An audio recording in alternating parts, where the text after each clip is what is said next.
Why does your scanner show the P2659 engine code? What does it mean? P2659 is a diagnostic trouble code for a rocker arm actuator control circuit high bank 2.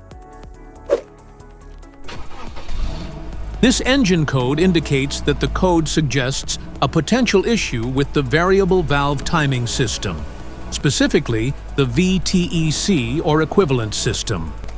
Under this circumstance, stop driving and repair your vehicle immediately.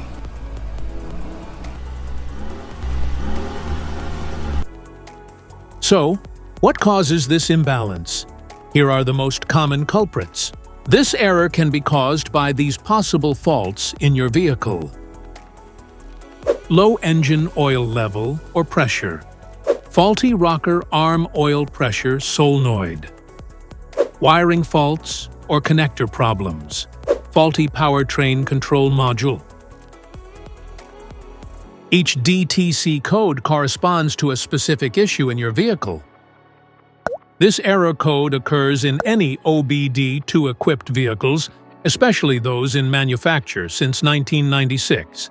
It is commonly found in vehicles like Honda Odyssey and Honda Accord. If you want to fix this error code, let us know in the comments section. We will definitely make the video on your demand. If you like this video, don't forget to subscribe to our channel. Thanks for watching.